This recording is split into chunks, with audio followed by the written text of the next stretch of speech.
안녕하세요. 계약청계한 공인중개사입니다. 오늘 정비사업의 종류에 대해서 가지고 나왔어요. 왜냐면은 아직까지도 많은 분들이 이사대책 이후로 현금 청산 이런 걱정을 너무나 많이 하고 계시고, 이 집 빌라 사면 내가 나중에 현금 청산 되는 거 아니야, 이거 큰일이죠. 이제 그런 것들 때문에 항상 많이들 걱정을 많이 하시고 이제 투자를 많이 망설이는 것 같더라고요. 심지어 내 집 한 채 사는 것도 막 망설이는 분도 계세요. 참 너무 안타까운데, 이런 것들이 말이 너무 와전이 되고 그래서 그런데 오늘 간단하게 5분 만에 제가 정리해 드리겠습니다. 정비사업의 종류는 어떤 거냐면은, 원래 초창기에는 여기 민간 재개발 있죠. 민간 재개발이 원래 기존에 우리가 알고 있는 정비사업이었어요. 일반 뉴타운 재개발 재건축 뭐 이런 것들이었는데, 여기는 이제 기존에 다들 아는 것들이기 때문에 번외로 하고, 갑자기 공공재개발이라는 말이 튀어나와 버렸죠. 이 공공재개발이 이 공공재개발에서 이제 현금 청산이라는 얘기 나왔습니다. 근데 공공재개발도 두 가지로 나누어져요. 첫 번째는 공동시행 방식, 두 번째는 직접 시행 방식. 공동시행 방식은 이제 모든 것들은 일반 민간 재개발하고 비슷한데, 직접 시행자가 LH나 이제 정부가 나서서 같이 함께 진행을 하는 거고, 이 직접 시행 방식은 소유권을 다 이전 받아서 직접적으로 LH에서 한다는 거죠. 간단하게 얘기하면. 이 직접 시행 방식이 이제 현금 청산이라는 이슈가 나오게 됐어요. 자, 그럼 다시 공동 시행 방식으로 들어가서, 공동 시행 방식은 원래 20년 5월 6일 부동산 대책 있잖아요. 그때 김현미 장관 있을 때, 그때 이제 공동 시행 방식, 공공 재개발이라는 이슈를 냈습니다. 여기 보시면 이제 그때는 뭐 현금 청산 이런 내용이 없었어요. 근데 권리 산정 기준이라는 걸 만들었죠. 20년 9월 21일. 이거는 뭐냐면 20년 9월 21일 이후에 지분을 쪼갰다는 거죠. 이제 단독을 지어서, 단독을 헐고 신축 빌라를 지면은 지분이 이제 쪼개지는 거죠. 원래 지분이 이제 세대주가 하나인데, 뭐 빌라를 한 20채 지어버리면 그 안에 갑자기 하나가, 입주권이 하나가 20개로 늘어나 버리니까, 이제 그런 것들을 막기 위해서 여기 이제 권리 산정 기준이라는 게 들어가 있습니다. 그래서 예를 들어서 지금 김현미 장관의 이제 어떤 거냐면은 상계뉴타운 3구역, 해제된 3구역이 지금 이런 공공 재개발, 공동 시행 방식으로 됐는데, 지금 만약에 신축을 하면 현금 청산 되겠다, 뭐 이런 얘기인데, 사실 그것도 말이 좀 많아요. 지금은 뭐 어차피 지정된 후에 하는 거는 진짜 어떤 투기 수요가 있지만, 그전에는 뭐 지정될 줄 안 될지도 모르다가 뭐 중간에 이제 20년 9월 1일 벌써 한 1년 한 6개월 이상이 넘었잖아요. 그러다 보니까 이 사이에 건축업자들이 집을 지어가지고 주택을 공급하고 있는데 현금 청산된다 그러면 이거 어폐잖아요. 그래서 이제 그런 것도 사실 문제점이 좀 있었습니다. 근데 요거는 이제 번외로 하고, 오늘은 자, 직접 시행 방식을 아셔야 돼. 직접 시행 방식은 3080 플러스 도심 공공주택 복합사업이라는 걸로 해가지고 변창흠 장관이 난 거죠. 이사대책. 여기서 지금 이사대책이라는 내용이 나옵니다.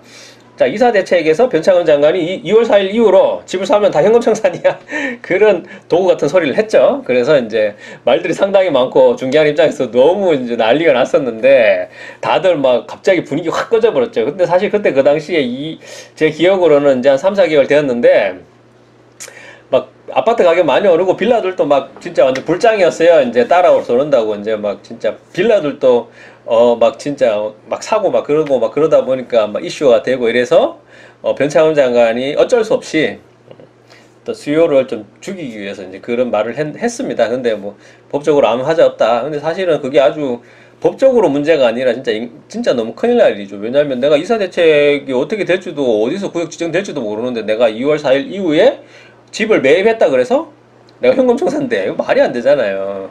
그러면 이제 뛰들어오고 이제 반대해야죠. 막 근데 이것도 조금 이제 문제가 있는 거를 아는지, 원래는 이제 권리 산정 기준일이 2월 4일이었어요. 근데 잠깐 앞으로 가서 김현미 장관 때 권리 산정 기준일은 지분 쪼개기를 안 된다 그랬는데, 여기서 권리 산정, 이제 변창흠 장관의 권리 산정 기준일은 무조건 2월 4일 이후로 집을 사면 다 현금 청산, 이렇게 때려버렸잖아요. 근데 이게 진짜 말이 많았죠. 문제가 많다. 그래서 이제 최근에 이제 뉴스를 난 걸 보니까 이제 말이 좀 바뀌었습니다. 여기 잠깐 보시면, 자, 이달 말까지 이전 등기하면은 아까 전에 그 변창흠 장관 이사대책 요구에 대해서 이제 뭐 집을 주겠다. 이제 말들이 많으니까 이달 말까지 6월 28일까지예요. 6월 28일까지 하면 주겠다. 지금 뭐 사실 뭐 이제 열흘밖에 안 남았죠. 이사대책에서 투기 수요가 유입되는 것을 막기 위해 2월 5일 이후 부동산을 취득한 경우는 이렇게 현금 청산하겠다 이렇게 했는데 이것이 지나치다. 그래서 지금 2월 4일 이후로 지금까지 매입한 사람들이 이사대책으로 이렇게 구역이 지정되더라도 6월 28일까지 가지고 있던 사람들은 현금 청산을 면하게 해주겠다. 제가 보기에는 이 얘기는 이제 더 이상 이제 구역 지정을 안 할 것 같은 그런 생각이 듭니다. 왜냐면은 6월 28일까지 못 박아버렸잖아요.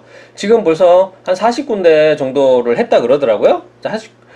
40군데 정도를 구역을 서울에 이제 작은 구역부터 조금 큰 구역까지 여기저기 많이들 했는데 이런 구역들을 이제 더 이상 안 하니까 뭐 6월 28일 제 내피셜입니다. 그거는 뭐 참고하시면 될 것 같고.